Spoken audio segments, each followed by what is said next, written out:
What's up, people? Welcome to Pitch Points. Today I'm going to review the match between Manchester City and West Ham. The match that happened about 2 days ago, a day or 2 days ago. A day in which we had in the Premier League a couple of games running at the same time. One of them was Liverpool versus Watford, then the Manchester City versus West Ham. Two both crucial games that each team had to basically win.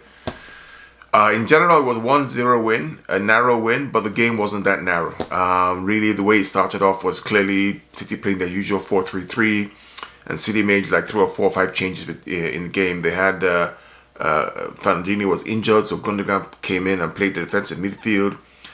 Sane came in for Sterling on the left-hand side, and Mahrez came in for Bernardo on the right, and then Danilo came in for Walker. Stones, Kompany, Zinchenko, Aguero, and David Silva still remained.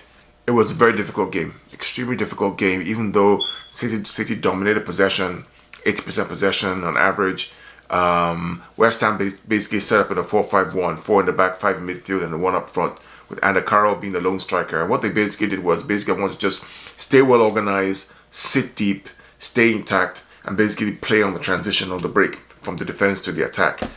Quick transitions and blowing, try to beat Man City's possession and then break through the lines to try to score the goal.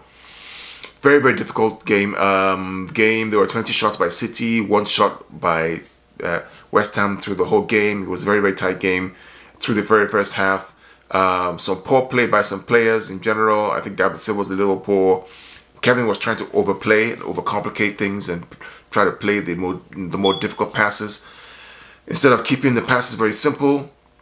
Mahrez was all over the whole place. I'm not sure what was going on with Mahrez. Every touch, every pass, every kick, every shot just went off target. Really struggling with he's really struggling with the way Guardiola plays at the Man City game as a whole. Second half was a change.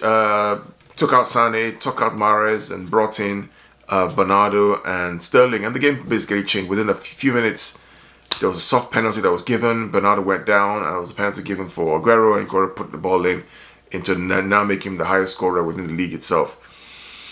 Kind of worried because you think about Mahrez being bought for £60 million, even though I wasn't really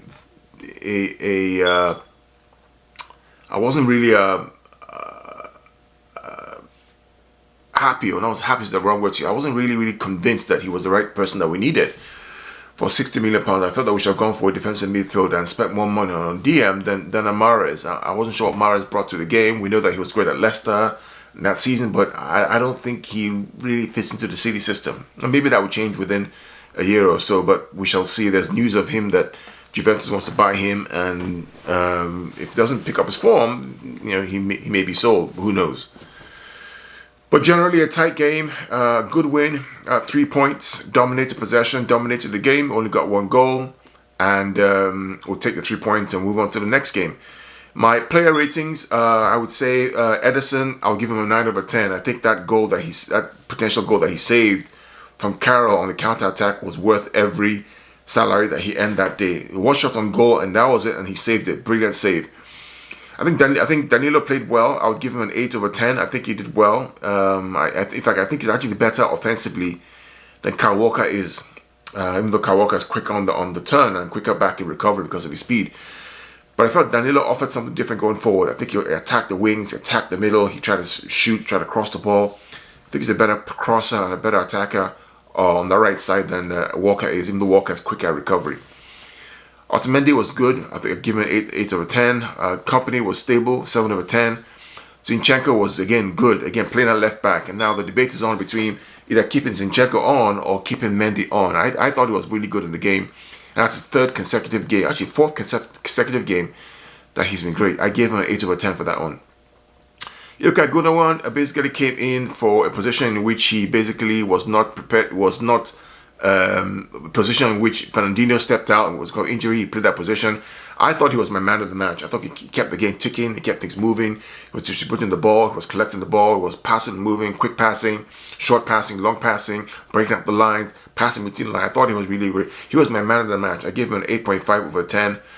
Kevin De Bruyne, I gave him a 6 over 10. I thought he's still coming up to his sharpness. Second half was much better than the first half, where he excelled.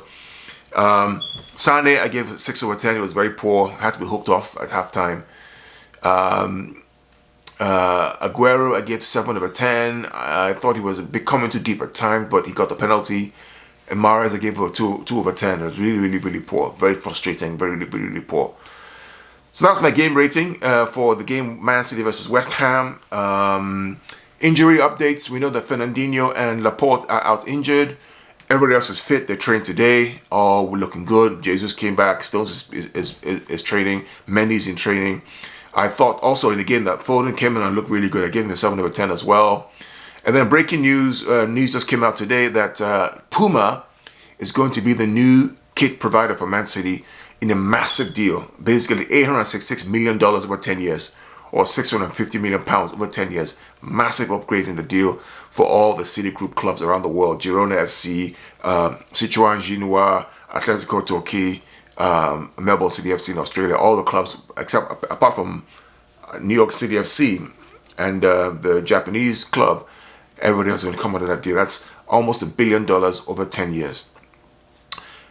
Breaking news too, Man City going to go on tour in Asia in summertime in Japan, which should be interesting. They're not coming to the US for the ICC. I think they're going to forget about that this year and go to Asia to build the brand and build the City Football Group, CFG Group brand in Asia. So that's my quick review for the match, Man City versus West Ham. We'll review the next game on Saturday, which is going to be Bournemouth versus Man City, and we need to win that game, go 2 points clear, and put pressure on Liverpool and the rest of the league. Till then, take care, subscribe to my channel. I'll see you soon.